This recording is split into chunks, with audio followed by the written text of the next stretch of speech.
dagaaladii waddanka Soomaaliya ka dhacay 20 sano ee la soo dhaafay waxa ay dalka ku reebeen raadad kala duwan kuwaas oo saameyntooda laga dheehan karo marka aad dhex marto magaalooyinka waaweyn ee dalka inkasta oo darbijiifnimada iyo dhooqista kooladu aanay ahayn xaalad ka bilaabatay burburkii dagaalada oo ka hor ay jirtay isla markaana wadamada dawladuhu ay ka jiraan qaarkood ay ka jirto haddana waddanka Soomaaliya waxa 20 sano ee la soo dhaafay aad u kordhay tirada carruurta darbiyada jiifta iyaga oo la sarqaansan koolo ay cabeen taasoo la sheegay in caafimaadkooda ay dhibaato weyn ku tahay darbijiifnimadu waxay soo jiidatay carruur badan oo nolol khariban kala kulmay qoysaska ay ka soo jeedeen carruurtaas qaar badan oo kamid ah waxa geeriyooday waalidkood qaar waxa kala geeyay dagaalada iyaga iyo waalidkood halka kuwa kale markay burbur uu ku yimid qoysaska ay ka dhasheen meeshana aanay ka jirin dawlad dhexe oo la wareegtay xanaanadooda marka ay ku soo dhacaan xaaladda yacnaanha ay ku qaaday inay u weecdaan xaaladaha darbijiifnimada oo ah goobo ay ka jirto nolol aanay iyagu ugu talagelin ama aanay ka fikirin caafimaadkeeda iyo sidii mustaqbal wanaagsan ay u lahaan lahayd barnaamijkan gaarka ah waxa aanu ku eegi doonaa haddii Alla uu qadaro xaaladaha darbijiifnimada ee ka jira magaalada Muqdisho iyo dhibaatooyinka ay la nool yihiin carruurta ku dhinaca hurda gidaarada kuwaas oo haysta walxamaanka duuriya oo ay kula nool yihiin xaalad aan xaqiiqo ahayn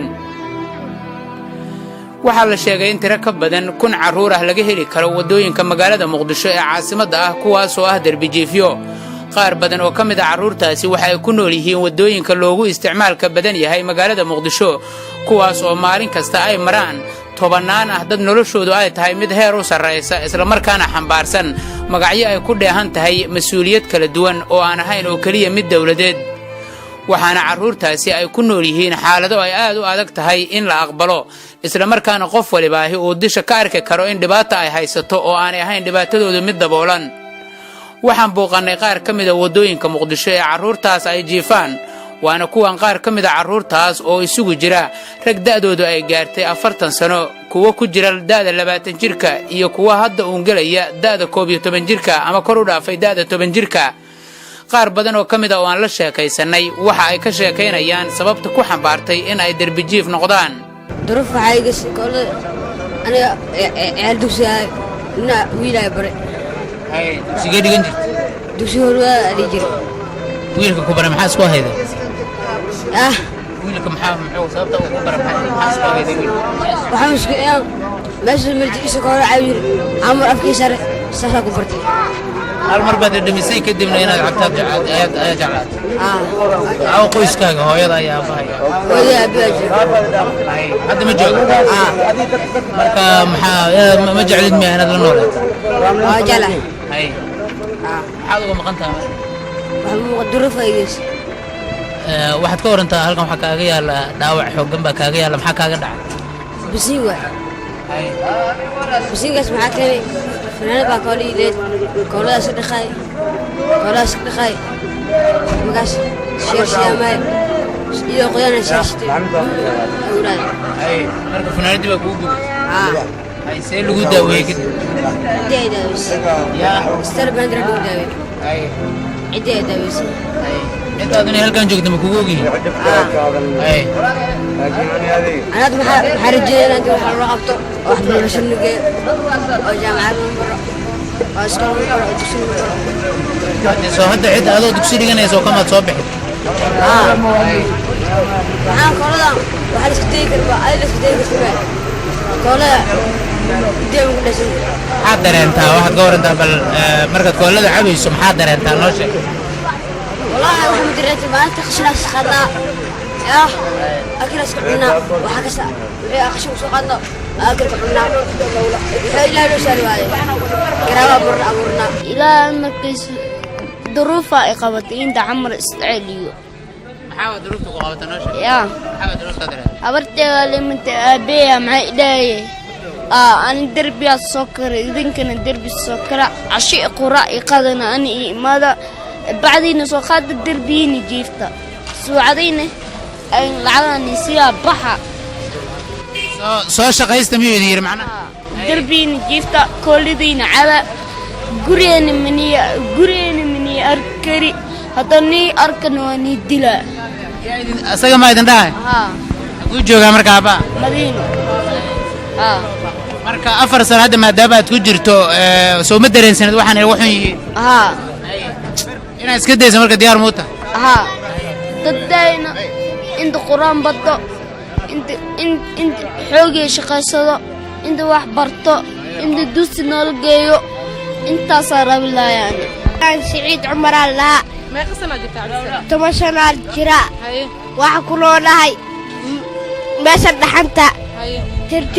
tirbuti faahay هاي dawlad waxa ku xasana ina wax noola qabta hay'adda iyo wax in maskarka wax noo qabtaan arabna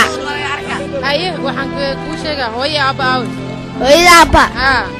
waa isfureen هاي هذا ما jooga soo dhintay hooyada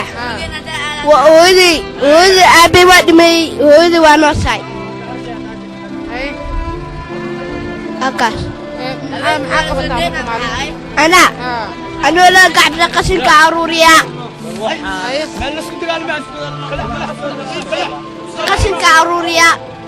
قسم كعروريا لحتى وين انتساء كل بارك وانا يقبتي فيرين سانا ويالا ساسا ويالا فيرين إنا وحنا ولا خبتارمنا كلاتو سكول برك وحكسو إنا وحبرسو إنا ربنا هاي حقيسة حتى هبيكي لحنتا ساتيفتانيا بونتا دوشة لحنتا ساتيفتا هكاس قرا عشا مي ميدي أنا مي وحلا جمالو وحن كنا لاي لمبر أفر أيام كنا لاي قد قرا عشا مهلنا Soomaalidu walaaleenay waxaan ku codsanaynaa inay qadi quraac casho seenoo u gagaaraan kulaaj ee noo sameeyaan waxbarasho ku meel gaar noo sameeyaan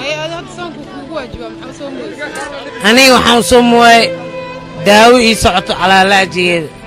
ayaan la soo muway aniga hadda waxaan qabtaa marna waxaan tagaa meelaha oo baabuurta laga dhaqo baabuurtaasaan dhaqdaa marna waa si kaleetaan iskaga nool qayaal nolosheedu waa nolol iska qayaale waa kaas habeenkii waxaan socdaa meesha oo aan soo gaaro macnaha meesha aan soo gaaro والله qoskayga ilaa hadarta meesha ku kala dambeeyaan Allahu a'lam waxay ugu dambeysay 15 sano ka hor aniga markaas ilaa hadda markaan sida waa qiimeysay 28 jir 27 jir meelaas ana yar baan ka soo dhaqaajiyay محمد الله وسنة ذلك محمد الله وسنة ماشى قولي دري يا إلي ونوري هاي مكوك نوري أنا كولا أنا أسكعب دبجيف أنا سيار سني برا جرا ولا أنا كريي مكيلنا بنتس كدانيو بي سعودي أجران دياشيني حريان يو مرين يو يباندر كل جران هذا هوي أبي سعودي أجران هوي لين قد كرسمي أجرتا أراونا عريس أنا أنت كنولي أنه أنت سعر بونتروس حتى ندشوا دولة حكوا حصنا أنت وإحنا بلطو وجيفنا سيسو سكول دوكس نبلطو معنا أننا مكابينا مع الدوكس نخرو حصنا يا دولة كل حص marka laga tago takoorka ay ka takooran yihiin dadka dhibaatooyinka caafimaad ee ka dhalanaya waxa ay cunaan waxa ay cabaan iyo goobaha ay seexdaan waxa jira darbijiifyada marka ay sakhraamaan dhibaato iyaga dhexdooda ay isugu geystaan hadba sida ay u kala xoog badan yihiin bal eeg marka ay meel isdhinac jiifaan 40 jir sarqaansan oo dilaya waxa uu arko waxaana isna dhinaciisa jiifa 8 jir isna sarqaansan oo aan ku fikiraynin inuu ka cararo goobta uu jiifo waxa ay haystaan qalab dagaal oo kala duwan waxaa ka mid ah tooreeyo dhagaxyo baangado iyo birac culus qaarkoodna waxaa la ii sheegay in mararka qaar ay goobtaas yimaadaan iyaga oo wata hub inkastoo kuwa hubaysan aanay ahayn sarqaamiin joogto ah oo mararka qaar goobahaas ay ka tagaan dhallinyaradan waxay qaar badan oo ka mid ahi noo sheegeen in ay yihiin kuwo iyagu aan jeclayn in ay noloshan ku jiraan oo ay jeclaan lahaayeen inay helaan cid kale oo caawisa. waxyaabaha yaab kale waxaa ka mid ah in derbijiifnimadu aanay ku ekayn oo keliya wiilasha laakiin ay jiraan gabdha iyaguna noqday derbijiifyo, kuwaas oo inkasta oo sida wiilasha aanay mar kasta ahayn kuwo la arki karo oo ay ku dhuuntaan meelo qarsoon, haddana qayb ka ah derbijiifnimada. waxaan la sheekaysanay qaar ka mida gabdhaha derbijiifka ah, waxaana ay ka hadlayaan dhibta ay qabaan iyo waxa ku kalifay derbijiifnimada. qof kasta oo ka mida derbijiifkaana waxaan idin xusuusinayaa daawadayaal iyo dhegaystayaal, xagga fikirka ama dareenka rabista xaalad nololeed oo wanaagsan ugama duwana dadka fiyow ama ka caafimaad qaba isticmaalka noocyada daroogada. magayaani deeqalla inta waxaan ka qabto maray wiilashan walaalay ay taakuleeyaan masaakiina ay buusha leedisay cunug yar haysta oo 8 bilood jiro nolol maalmeedkiisa caaniisa waa meelaha ugu qaraabana ka raadiyaano.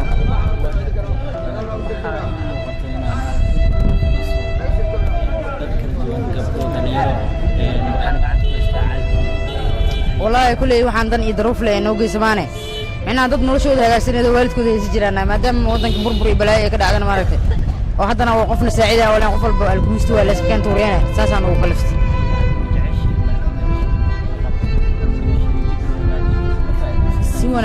si wanaagsan والله waxaan jeclahay aniga iyo caruurteyda inaan macnaha nolol suubiyo amba business ha noqoto amba shaqo ha noqoto waxay doonto amba waxbarasho inaan nolol abuuro oo nolol ayaan jeclahay. كله وايكن ها ها والله بربر كان لباتي 3 سنة واستعمالها والله إني أقول شيء واحد بدنا أسبدله because أمي الله يمركز واحد بدنا نقول لي بدنا مدفع أنا ما بحقول بان لكل ما يقف السعيدة يقف هذه دبعتين أنا نوع المعركة قالوا ما علينا والله هالكان يلشان أسكار نحملنا وحنا هاي نملها صاحب العيال نوانا شنت أوضان ليه عندنا يقوم مقنع عيالنا يقوم مقنع والله تاهم سوقنا نكي كولا قدي كرر نكي هو هاي أكل كيني كرر نقول واحد بكونوا ليه ها استعماله والله متهدي لا 5 سنة واستعماليه